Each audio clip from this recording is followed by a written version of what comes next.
Hi everyone, I'm pleased to present my work at the virtual Northern Health Research Conference 2020 on the identification of tumor antigen-specific T cells in the peripheral blood of colorectal cancer patients.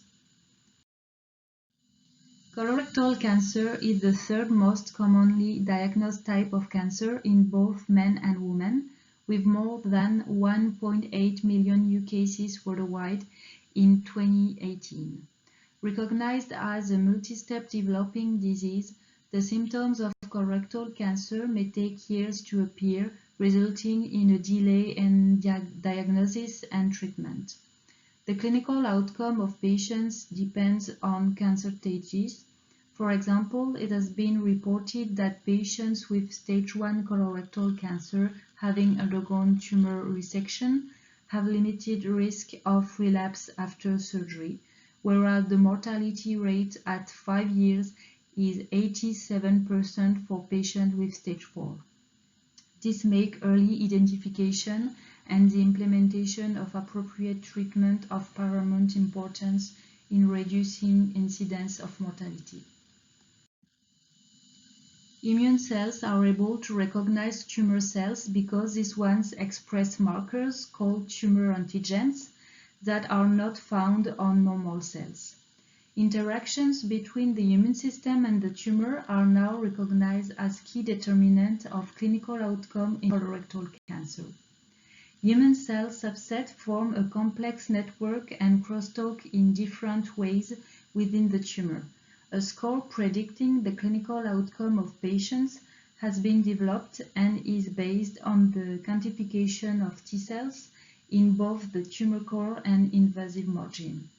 A lower score indicating less tumor infiltration by T cells predicts a poorer prognosis, whereas a higher score indicates a more favorable prognosis independently of disease stage. This highlights that the immunoscore has a higher prognostic value than the TNM classification. Emerging studies have suggested that the importance of immune signatures for cancer prognosis is not limited to factors within the tumor and have identified the possibility of using peripheral blood to assess immune markers with prognostic power in cancer patients. These markers might be immune cell subsets, soluble factors, or marker of functional status such as in vitro response to tumor-associated antigens.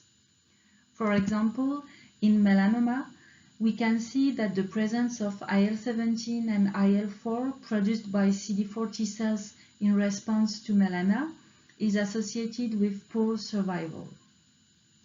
In breast cancer, there is an association between survival and CD8 T cells responding to HER2, while there is no association with MDSCs.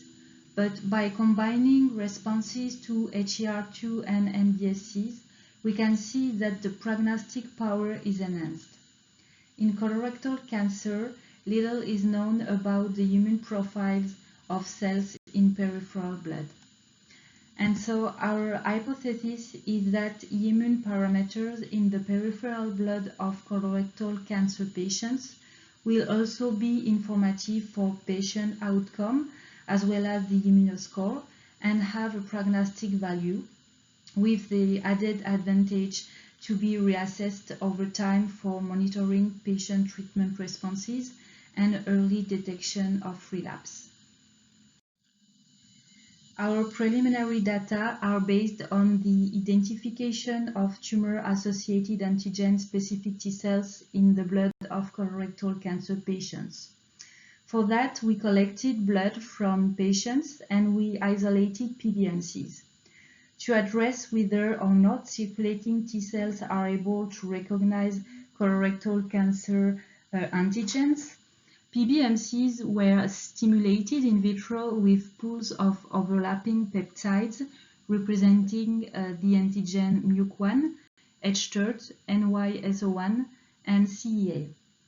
After 12 days of culture and an overnight restimulation with peptides, Responses to antigens were assessed by analyzing interferon gamma production by CD8 T cells using intracellular staining by flow cytometry.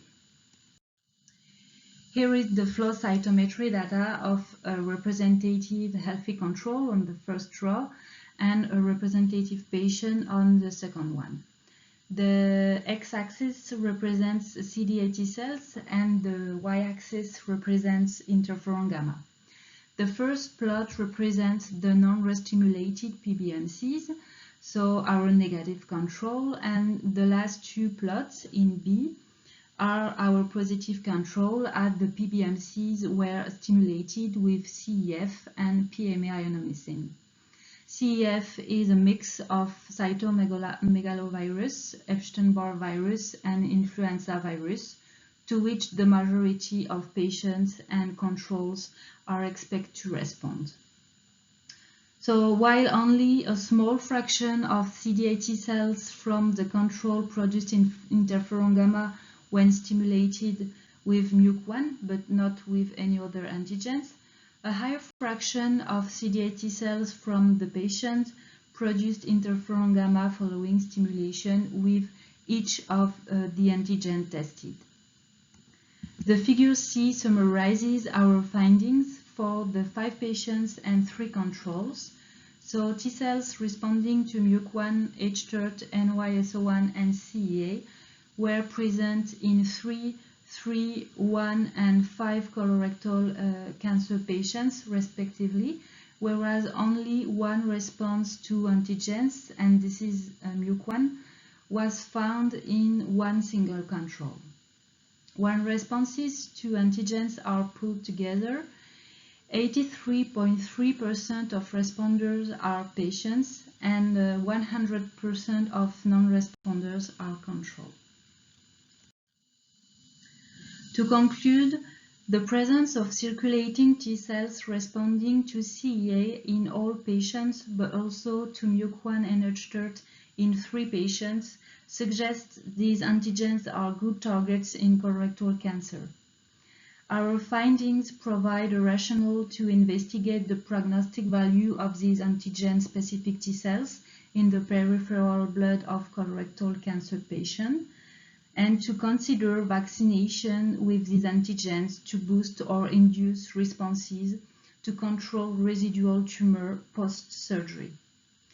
For future directions, we want to increase the number of participants to 45 patients and 45 controls in order to associate the antigen-specific T cell responses with survival. We plan to characterize peripheral immune cell subsets including T cells, Tregs, MDSCs, NK cells, gamma delta T cells, and dendritic cells, and identify soluble factors in plasma such as pro or anti-inflammatory cytokines. And finally, we want to assess the immunoscore in colorectal tumors to compare its prognostic power to the one found in blood biomarkers. Thank you.